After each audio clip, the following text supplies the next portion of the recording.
အားလုံးပဲမင်္ဂလာပါရှင်ဒီနေ့ကတော့အိမ်မှာခရူးချက်တဲ့ blog ဖြစ်ပါတယ်နော်အရင်ဆုံးခရူးကိုရှာလကိုင်းနဲ့ပြောင်းဆေးရပြီးရင်ပြုတ်လိုက်တယ်ပေါ့နော်ညီနဲ့နေပြုတ်သွားအောင်ခဏပဲပြုတ်ရတာနော်အကြိုက်ပြုတ်မအောင်ပြီးရင်ချက်တော်နေပြီးရင်စီတက်တယ်မလာအနှစ်လေးထည့်ပြီးရင်မွေးအောင်အဲ့ရအရွက်ကလေးပါတခါလေးထည့်ပြီးတက်လိုက်တာပေါ့နော်ဒီဆုံးစီတက်ပြီးသွားလို့ရှင်ခရူးကပြုတ်ထားရတာပြီးရင်ညက်ထားပြီးသွေးလေးညက်ပြီးခရူးပါထားတယ်ပေါ့နော်ခရူးပါထည့်ပြီးတော့ဒီခိုင်းထက်တက်တယ်နော်ဒီ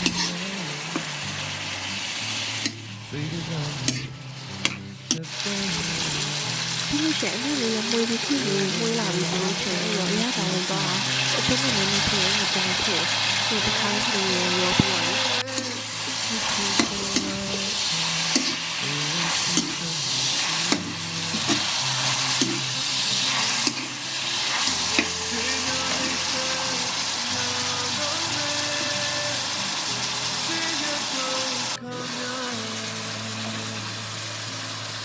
那你又是经历他有ထည့်လိုက်ပါတယ်အဆက်ကြရင်တော့ပို့ပြီးတော့ထည့်လို့ရတယ်ပေါ့နော်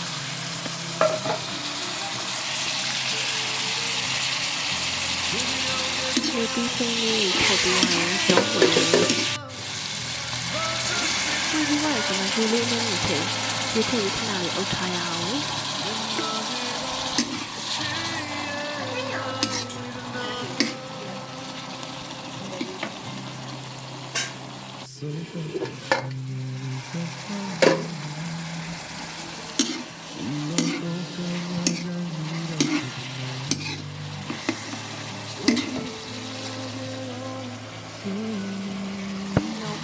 အဲ့ဒါကိုလေရှင်းနေနေပြီးလို့ရှိရင်ဟိုပင်စိမ့်လေးထည့်လိုက်တယ်ပေါ့နော်တကယ်တခြားမွေးရဲ့အရွက်လေးလည်းထည့်လို့ရတယ်အဲ့ဒါထည့်နေကြမလို့ရှင်းနေနေပင်စိမ့်လေးထည့်ဒီမွေရဲ့ရှမ်းမွေရဲ့ဒီတော့ထွက်လာတဲ့အနံ့လေးရောတော်မွေရဲ့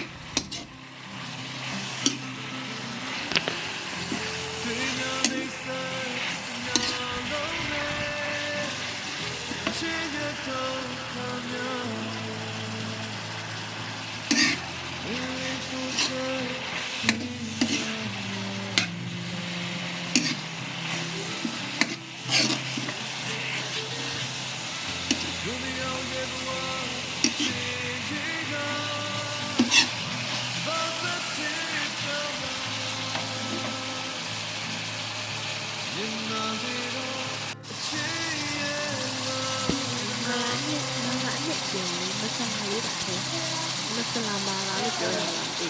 ကိုစားချင်တယ်ကိုချက်တာပြောတယ်နော်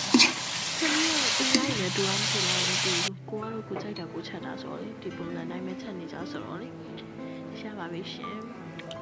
ရှားတာလေးကတော့အရင်ကောင်းနေသေးလားခရီးရဲ့ထုတ်လေးနဲ့လေရတာပြီးတော့မွေးလေးกว่าရွက်တွေလည်းထည့်ထားတယ်ဆိုရှမ်းခွေးပြီးတော့စားလို့ရန်ကောင်းတယ်ရတာလေးရလေဆုံးဖြတ်ရှိပြီလို့ကျေးဇူးပါ